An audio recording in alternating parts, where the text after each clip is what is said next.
Hello everyone, I'm Katya. Welcome to my channel where I share everything you need to know to start or advance your fashion career. In this episode, I want to talk about mentorships, how I became a mentor, what makes a good mentor, what mentor is, like what are his tasks, duties, how to find one, everything you need to know to find your amazing fashion mentor that's gonna help you advance your career. So let's go. Okay, so first a little bit about me and why I decided to become a mentor and pass my knowledge to aspiring fashion creatives. So I started my career in fashion journalism and fashion styling about 15 years ago, and it all came after I had a very real and very bad mental breakdown. Basically, I was a student working student jobs that I hated, and one day I just completely lost it. And at that time, I didn't really know what I wanted to do.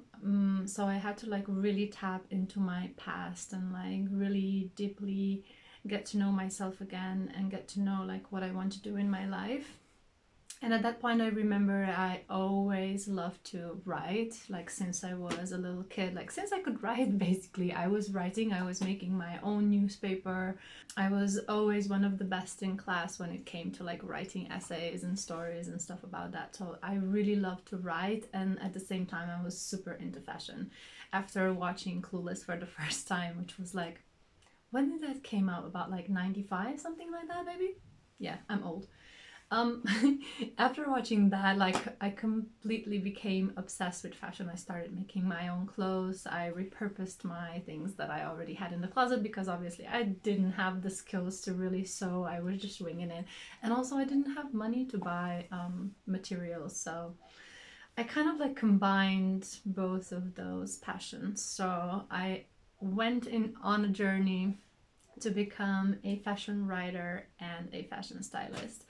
And imagine this, 15 years ago, there wasn't any social media, there wasn't many places where you could find information that you needed to even get to know about these professions and get to know how to do them. We do have some formal education options here in Slovenia. You can study to be a journalist or you can study to be a fashion designer, but not for fashion styling. Back then, that was such an unknown field. There was such a mystery around everything about fashion, but I was really, really in love with fashion magazines. I was buying magazines since I was a kid, first just teenager magazines, and then in high school I started reading Elle, and I was in love with it. It was my dream to someday work at Elle for sure. In those first years I really struggled. I had to learn everything on my own. I didn't know anyone in the fashion industry. I had zero contacts. I would engage my friends and relatives to basically pick up a camera and start shooting. So I didn't know even where to look for information. There wasn't many books available. There wasn't any classes that I could take. Yeah, as I said, social media, non-existent. So it took me quite a while to figure out and then start getting small jobs, first at a really small magazine, and then slowly it progressed. So it took me about, I think, 7 or 8 years to finally land a job at Elle, which was a dream come true for sure, because you have to know Slovenia is such a small country. The editorial staff at Elle is 5 people. So to be one of those 5 people who has a job there is a dream come true. After years of struggling, I actually started a fashion blog, which at that time there was no fashion blogs, and I learned about them in Elle. I started my own fashion blog, which was a great experience, and I learned a lot, and it kind of gave me visibility in the fashion world. So I think that was kind of my first step into the fashion scene, the fashion culture, the fashion industry here in Slovenia. So I became a little bit more known in the sphere, and that like got me to fashion shows, and you know, I started building my circle, which is super important in fashion. You need that circle to land jobs, to land projects, and to progress, to learn all of it. After doing fashion blogging for a while, I actually started getting more and more bigger and bigger jobs. I was working in all kinds of fields of styling. I was working on editorial shoots, I was working on ad campaigns, so like commerce shooting. I was just dressing normal folk as a personal stylist. I was doing music videos. I was doing everything, anything that I could get my hands on, and anything that would pay me, which a lot of the times it didn't, or the pay was like really bad. So yes, a lot of struggles, a lot of years of hardship and work, and then it kind of all changed once I got my first real editorial job at a magazine that doesn't exist anymore here, but it's kind of like similar to Grazia magazine, if you know it. It's like an Italian magazine. And that's when I got my first mentor, and after that everything changed, because she really gave me all the knowledge that I needed to work in the editorial field. There's so many things that happens behind the scenes that you only get to know as you have someone to show you, a professional who's been in the industry for a while. And this is now leading me towards why I became a mentor, and why a role of a mentor is so important in people's life, especially if you are in the fashion industry. But let's talk about it in a while. When I started at ELLE 8 years ago, first I was the assistant to chief editor. My role was also being a journalist, being a photo editor, and being a fashion stylist. So I was styling photo shoots for ELLE. I mean, no words needed. Then a few years later, my role changed into executive editor, so I had also some technical responsibilities, but I was still doing photo shoots. And a few years after that, I also became the fashion editor of Story magazine and Cosmopolitan, which is, those magazines are all in the same publishing company in Slovenia, so it kind of like got stretched to more positions that one would want, but this is how it is in journalism. It's not a high-paid, high-profile job. So yeah, now I've been at ELLE for 8 years, at Cosmopolitan for 3 years, I think, and Story magazine for 4 or 5 years. And also I started my own company, as you see, with creative direction and mentorship. So let's talk about mentorships a little bit more in depth. What is a mentorship actually? Maybe it's a little bit of an old school concept, because nowadays coaches are like more familiar, or is like a more known widespread term. But basically a mentor is someone who passes their knowledge, professional knowledge, to an apprentice or someone less experienced in that field. Basically, you can have mentors in any field, in any industry, in any profession. It's just someone more senior that's, you know, been through much more experiences than you have, so you can learn from him. It's kind of like a role model, an expert or a specialist in that field. So someone who has more experience and more knowledge than you.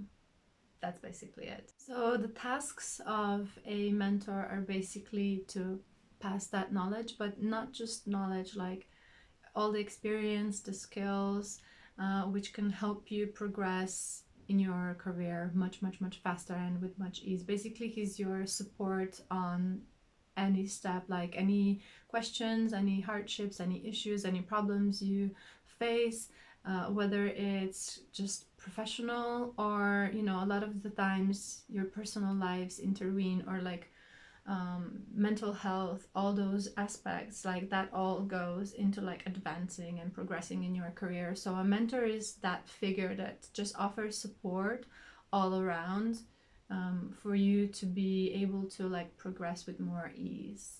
He's also there to encourage, to motivate, to inspire you, help you reach your goals faster. And one of the most important things, he also provides a network of contacts inside the fashion industry. And a lot of the times, in also my own experience, mentors were, recommending you for different jobs, for different projects. So that is, I think, also one of the biggest benefits, because as I mentioned before, your fashion network is super important, and I do have some videos on that. If you want to go a little bit more in depth, you can watch. I'll link below or somewhere here. So the benefits of a mentorship, as I said, is you're just gonna progress with more ease and a lot faster than you would, because there's a lot of the information inside the fashion industry that is inaccessible. It's a very closed circle. It's hard to find information on how to do something, or how to, who to speak to, things like that, that only people inside the industry know. So you're gonna have access to all that information. So that is just gonna help you evolve that much faster. And he's also just like a emotional support, which everyone needs. It's also, this environment is very fast-paced and very demanding. It's kind of cutthroat, if I, may use that term. The competition is very, very harsh. So having someone who has been through that all just to offer you kind of like emotional support is quite significant. So I think that's also like one of the big benefits. It's just having someone to talk to and be your kind of like shoulder to lean on. That's what a good mentor should be as well. What else should a good mentor be? I think you just have to find someone that you really admire. So you should be looking both in their professional experience, but also like how they are as a person, what their values are, what is their lifestyle, because that all kind of like, in the fashion industry, it's all kind of intertwined, and it's good to have a person that is just an all-around role model for you. So go for a person that really inspires you and motivates you to be better, both in the professional and personal sense. How to find a mentor? Like I just said, like I'm sure that you already follow the people that you are very inspired by, or like that you admire in the industry.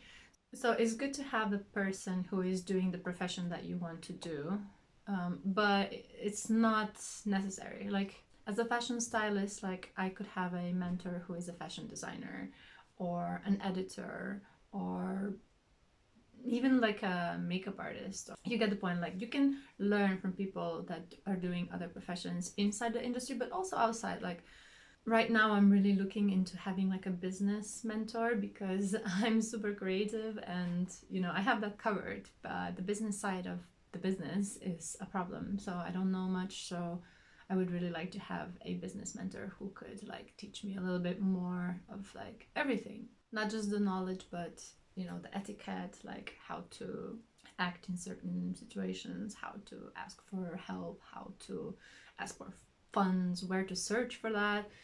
So yeah, now what I'm thinking, like my really good friend is actually a little bit of a mentor. She already gave me some really good tips. So yeah, even like your parents, your friends, they could be mentors to you. It doesn't have to be some like high ruling figure, anyone around you can be your mentor and you can learn from them. But to really have like an official mentor, so yeah, the people that you admire, if you don't yet start engaging with them, I'm pretty sure that you follow them on social media. That's a very good way to engage, but be genuine, don't be pushy, and only like comment and respond with genuine interest.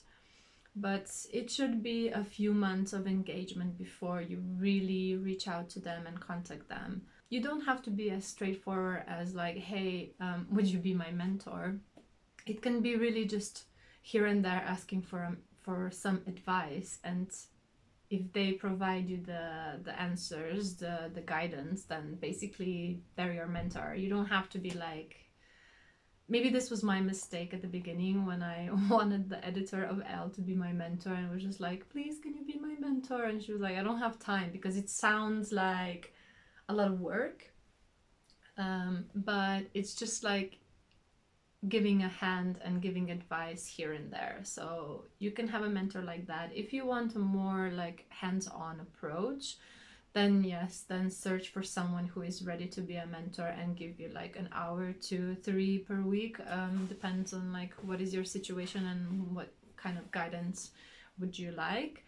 But this is why I basically designed my mentorship programs with various services, is because like people have different needs and they have different goals, and they come from different backgrounds, so everything is tailored to each individual and is like super personalized. So it can be as simple as a portfolio review or a job application or a resume review. You know, if you've been sending out resumes and not getting any responses, it's quite possible that maybe your resume just sucks and it's not optimized. So I can help you with that. I receive so many resumes for Elle for like different positions, so I know exactly what recruiters are looking for. If you just need advice for a very specific issue, then maybe a 45-minute online consultation is the way to go. In 45 minutes, I just answer all your questions. There is also a 10-hour chat support, which is, I think, a really cool thing, a really cool service for people who are both like maybe a little bit more introverted or like just need a little bit more time to figure things out, because you book the service for the day and in 10 hours we just like chat on WhatsApp, and you can ask me anything throughout the day. I will respond pretty much right away, and then you can just like have a little bit of room to like process everything. So just, yeah, it gives you more room to think about, either go like more in depth with some questions or, you know, jump to the next. But yeah, I think it's a really cool thing. So you have like me on disposal for a day basically. But if you would like a more extensive approach, then a mentorship program is the best way. It's again completely unique and tailored to your needs. And after an initial 15-minute assessment where we just have a little chat to see like, you know, if we vibe, if I see that I cannot help you, I will not take on the role, because then there's no point. Like, I really want everyone to succeed and to advance in their career and just reach their dream jobs like I did, but in less than 8 years. So yeah, we, after the initial assessment, we just pinpoint all the goals and all the problems that we need to tackle, and we decide on like how often we should see each other, talk to each other, how long should it be, all that kind of details that, just it's completely up to you. Like, if you want, we can talk every week, if not once per month, depends like what you're going through, like what stage of your career you're also at. If you have any questions at all about any of this, just please drop me an email. I also have a lot of information on my website, but if you prefer, I also have a free 15-minute consultation, so you can just book in my calendar and we just chat and see what would best fit your needs. And yeah, that's basically it. Alright guys, so thank you so much for tuning in. If you have any questions at all, please comment below. I hope you learned something, and yeah, go out and get them. Bye.